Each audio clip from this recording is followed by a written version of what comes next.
ملک کی معیشت کے حوالے سے خبر شامل کریں گے۔ کسی کو ٹیکس چھوٹ نہیں ملے گی، زراعت اور تعمیرات پر بھی ٹیکس لگے گا۔ توانائی کے شعبے کی سبسڈی بتدریج کم کی جائے گی۔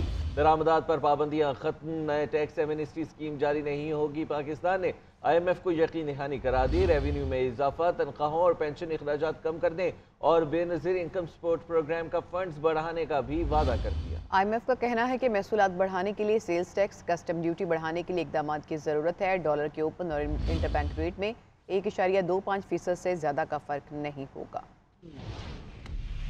آئی ایم ایف کی پاکستان کے ساتھ معاہدے کی تفصیلات جاری۔ تفصیلات کے مطابق پاکستان کو اگلے 3 سال میں 87 ارب 42 کروڑ ڈالر کی بیرونی مالی ضروریات کا سامنا ہے، جبکہ رواں مالی سال 28 ارب 36 کروڑ ڈالر کی بیرونی ضروریات درکار ہیں۔ رواں سال کرنٹ اکاؤنٹ خسارہ منفی 1.8% رہنے اور اگلے مالی سال منفی 1.7% پر آ جائے گا۔ آئی ایم ایف نے بتایا کہ زراعت اور تعمیرات پر ٹیکس لگا کر آمدن کو بڑھایا جائے، جبکہ اخراجات کو بھی محدود کیا جائے گا۔ آئی ایم ایف کے مطابق رواں سال پاکستان کی معاشی شرح نمو 2.5% اور اگلے مالی سال 3.6% ہو جائے گی۔ اس سال مہنگائی 25.9% اور آئندہ مالی سال مزید کم ہو کر 11.4% پر آ جائے گی۔ آئی ایم ایف نے قرار دیا کہ مہنگائی کو کم کرنے کے لیے پاکستان کو مانیٹری پالیسی مزید سخت کرنا ہوگی۔ رواں مالی سال پیٹرولیم لیوی کی مد میں 859 ارب روپے وصول کیے جائیں گے،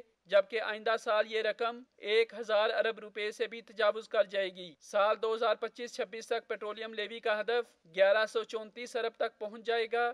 آئی ایم ایف کی رپورٹ میں بتایا گیا کہ اس سال ایف بی آر 9415 ارب روپے تک ریونیو حاصل کرے گا۔ آئندہ سال یہ ہدف 10,952 ارب اور سال 2025-26 میں یہ ہدف بڑھ کر 12,330 ارب روپے تک جا سکتا ہے۔ آئی ایم ایف کی رپورٹ کے مطابق قرضوں کی شرح اس سال 70.9% اور اگلے سال 68.5% پر آ جائے گی۔ رواں سال مالی خسارہ 3567 ارب اور اگلے سال 5444 ارب روپے تک جانے کا خدشہ ہے۔ رواں مالی سال ترسیلات زر 32 ارب 88 کروڑ ڈالر اور آئندہ سال 34 ارب 76 کروڑ ڈالر تک جانے کا تخمینہ ہے۔ اس سال برآمدات 30 ارب 8 کروڑ ڈالر اور آئندہ مالی سال 33 ارب 34 کروڑ ڈالر ہونے کا امکان ہے۔ آئی ایم ایف کی رپورٹ کے مطابق اسٹیٹ بینک کی خود مختاری ضروری ہے۔